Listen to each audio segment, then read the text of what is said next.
Are you like a Trump supporter or like? I'm like vegan. Okay. You want? I'm good. I don't know. When's the last time you had a steak taco? Pretty recently, actually. Don't talk to me anymore. Flashback. To expedite removal of the Trende Aragua and other savage gangs, I will invoke the Alien Enemies Act of, listen to this, 1798. That's an old one. You have to go back that far because as we've grown and grown, our politics and politicians have become weaker and weaker. Our laws don't mean anything. It's so bad what's happening to our country, and we're becoming a very unsafe country, but we're going to be a lot more unsafe when you realize that all of the criminals from every country in the world is being deposited right into our nation. Plan to deport everyone who is here illegally over the next 4 years. Well, I think you have to do it, and it's a very tough thing to do. You know, you have rules, regulations, laws. They came in illegally. You know, the people that have been treated very unfairly are the people that have been online for 10 years to come into the country. And we're going to make it very easy for people to come in terms of they have to pass the test. They have to be able to tell you what the Statue of Liberty is. They have to tell you a little bit about our country. They have to love our country. Migrants who are sent to... Okay, well, they're not Venezuelan migrants. They're illegal aliens from Venezuela who should not have been in our country, who are committing the most violent crimes. So if you committed a murder in our country, we're going to keep you here, and we're going to seek the death penalty, and we're going to keep you in prison because our victims' families deserve that. But we don't have to charge them with every crime. We can deport them and get them out of our country and save room in our prisons because they should have never been in our country to begin with. I'm about to end this man's whole career. What career? But I'm not a rapper. What career? Look. You gotta point at it. Here it is. Boom. Bam. Bop. Bada bop. Boom. Pow. A few moments later. We are following some breaking news this morning as relates to the Trump presidency. Take a look. We're learning from the Associated Press that migrants who were temporarily allowed to live in the United States by using a Biden-era online appointment app have been told to leave the country immediately. This coming from officials. It was unclear how many beneficiaries would be affected. Well, the last gang member we arrested, who was a violent murderer, was also hanging wallpaper in a place called the Villages in Florida. What? The big cases we had, I think you're very aware of, half an hour from where we're standing was another violent gang member living right among us in a very, very nice residential neighborhood. Wreaths on the door next door to him, children's bicycles. A bullshit? A bullshit? A bullshit? A bullshit? So that's what these gangs do. They infiltrate our country and they live among us. So to say that he was training to be an electrician does not legitimize him from being a violent gang member. And we will continue to fight for the safety of Americans and get these people out of our country to make America safe. Every victim of crime deserves to be safe. And these families who have lost loved ones to these, they are foreign adversaries, they are terrorists, and they are living among us no longer, and especially after that ruling yesterday. They better start self-deporting because we're coming after them. We're learning more than 900,000 people were allowed in the country using the CBP-1 app since January of 2023. They were generally allowed to remain in the United States for 2 years with authorization to work under a presidential authority called parole. We do have a quote from the Department of Homeland Security Media Affairs Unit. They provided a response saying, quote, "Canceling these paroles is a promise kept to the American people to secure our borders and protect national security," end quote. Well, breaking right now, the Trump DHS is launching a new self-deportation app for illegal immigrants, giving those in the U.S. illegally an incentive to cooperate. And Bill Mallusion is live in L.A. with more. Hi, Bill. Dana, good morning to you. So this is pretty remarkable. The Trump administration has taken that controversial CBP-1 cell phone app for migrants that the Biden administration was using, and they've repurposed it into a self-deportation app that is officially launching today. And we're getting an exclusive first look at it. Take a look. The app is now called CBP Home. It allows illegal aliens in the U.S. to register to self-deport. They fill out biographical information, including their countries of citizenship, which country they plan to return to, their alien registration numbers, their contact information, and it allows them to upload photos of themselves to confirm their identity. All of it is then submitted to CBP, and they leave the country. Now, you might be asking yourself, well, why would an illegal immigrant want to self-deport? Well, DHS says if they leave now, they will have the opportunity to return to the U.S. legally in the future and chase the American dream. But if they don't leave, they will be found, arrested, detained, and deported with a permanent ban on entry into the United States. In a statement to Fox News, DHS Secretary Kristi Noem said in part, quote, the Biden administration exploited the CBP-1 app to allow more than 1 million aliens to illegally enter the United States. With the launching of the CBP Home app, we are restoring integrity to our immigration system. If they don't self-deport, we will find them, deport them, and they will never return. The Biden administration's use of the CBP-1 app allowed more than 40,000 migrants to come into the U.S. at a port of entry every single month. That totaled nearly 1 million migrants by the end of his presidency. President Trump terminated that app immediately upon taking office, leading to scenes like this, showing migrants dismayed at the border on the day of his inauguration as they learned their CBP-1 appointments were canceled and were never coming back. And DHS tells me that any migrants who had that CBP-1 app on their phone will see it automatically update to this new self-deportation app starting today. And DHS can also use the data from the prior CBP-1 registrations to track migrants for removal. So in a nutshell, Dana, Trump just took Biden's program, which was bringing migrants in, and has now totally repurposed it to get them out. Authorities confirmed termination notices were sent to CBP-1 beneficiaries, but did not say how many. They were urged to voluntarily self-deport using the same app they entered on, which has been renamed CBP Home. So these people are living among us. One of the big cases we had, I think you're very aware of, half an hour from where we're standing, was another violent gang member living right among us in a very, very nice residential neighborhood. Wreaths on the door next door to him, children's bicycles. So that's what these gangs do. They infiltrate our country and they live among us. So to say that he was training to be an electrician does not legitimize him from being a violent gang member. And we will continue to fight for the safety of Americans and get these people out of our country to make America safe. Every victim of crime deserves to be safe. And these families who have lost loved ones to these, they are foreign adversaries, they are terrorists, and they are living among us no longer. And especially after that ruling yesterday, they better start self-deporting because we're coming after them. Two quick questions, if we can, on this. Ask you about the ruling yesterday from the Supreme Court. Obviously, it allows you to move forward with using the Alien Enemies Act to deport these alleged gang members and others here. It says they're entitled to due process, though, as well. Your take on the ruling and what does it mean for your ability to deport? Yeah, sure, Peter. What the ruling says is, as from yesterday forward, what we can do is we can still deport, but they are entitled to habeas in the court of confinement, which means all of these cases will go through Texas. There will be no more class actions. It will be two questions asked.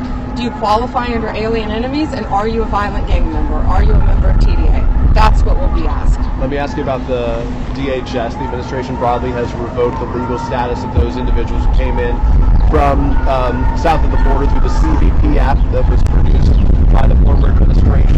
So those individuals who follow the rules as they existed at the time be forced to leave the country now?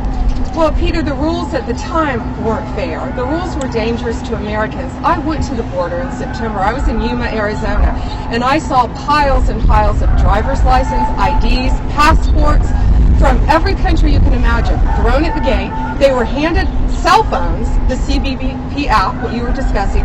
They could come in, get on a phone, enter the country. If they didn't have ID, then they could identify that they were from any country they chose to be from. A Border Patrol agent told me Venezuelan men were coming in saying they were from China. Chinese people were coming in saying they were from any country, Ireland, any country they wanted to identify that they were from, and they were walking right into our country. So we have to look at all those cases because that's the safety and concern for our citizens. One other thing at the border is if you were a family, it made it much easier to come into the country. I learned a new term while I was at that border, and that was called a disposable child. Border Patrol agents were seeing children, the same child, coming in, time and time again, a little boy they recognized over and over coming into our country, and they couldn't figure out why. That child had been trafficked, and he was posing as a family member. They had kidnapped a child, and when they recognized him multiple times, they realized he wasn't part of that family. So what was happening at that border was dangerous. I went to a rape crisis center.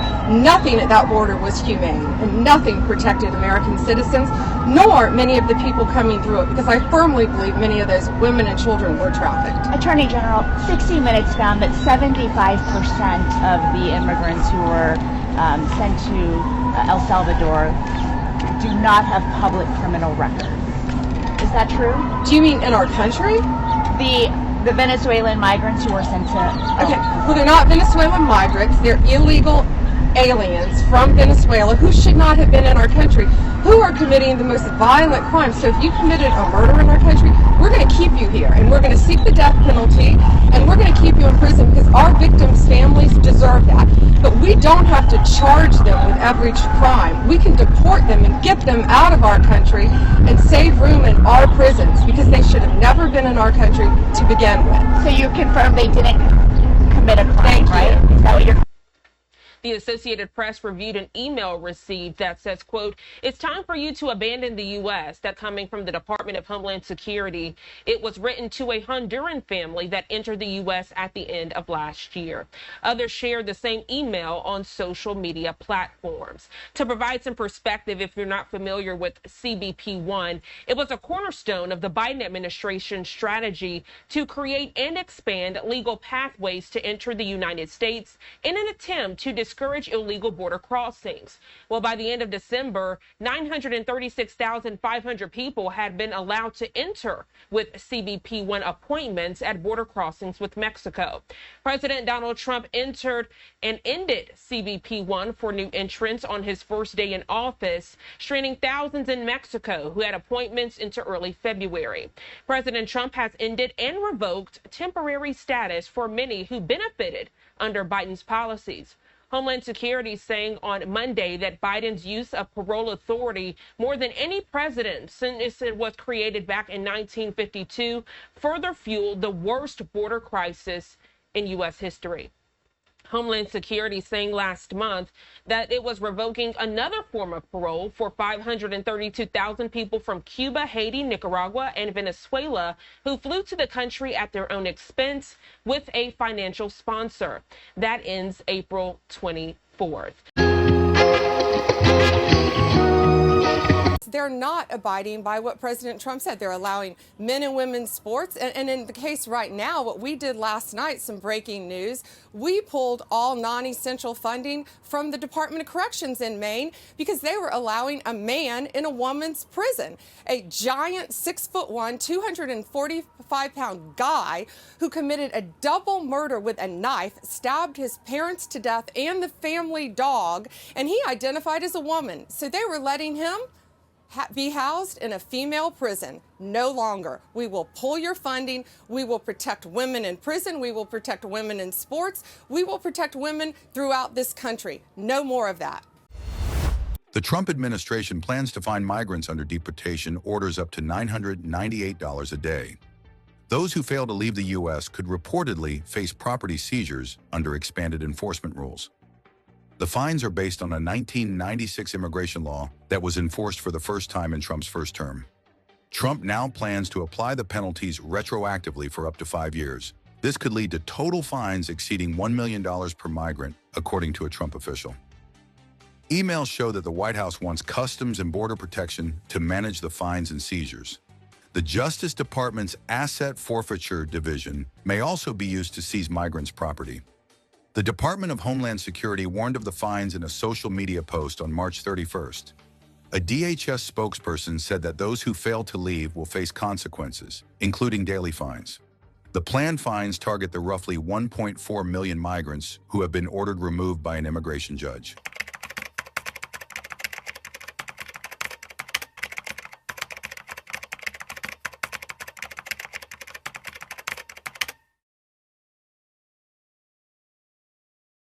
I will rescue every city and town that has been invaded and conquered, And we will put these vicious and bloodthirsty criminals in jail or kick them the hell out of our country and fast. To expedite removal of the Trende Aragua and other savage gangs, I will invoke the Alien Enemies Act of, listen to this, 1798. That's an old one.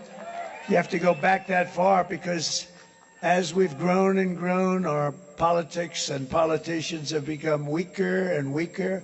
Our laws don't mean anything. It's so bad what's happening to our country, and we're becoming a very unsafe country. But we're going to be a lot more unsafe when you realize that all of the criminals from every country in the world is being deposited right into our nation, and we're not going to take it. But we're using the Alien Enemies Act, think of that, 1798, boy, that's a long time ago, to target and dismantle every migrant criminal network operating on American soil, and it gives tremendous authority to everybody to straighten out our country. We've got to have a country. We've got to have borders. We've got to have fair elections. We've got to have a free press. Look how many people are back there. They're just so many bad. They're so fake. So many of them, they're fake. They're fake. And if these monsters come back into our country, it's an automatic 10 years in jail with no possibility of parole. And I'm hereby calling for the death penalty for any migrant that kills an American citizen or law enforcement officer. And I will immediately ban all sanctuary cities in the United States. We're ending sanctuary cities, which is sanctuary for criminals. As we secure our border, we will bring back our economy, and very simply, I will make America affordable again. It's not affordable.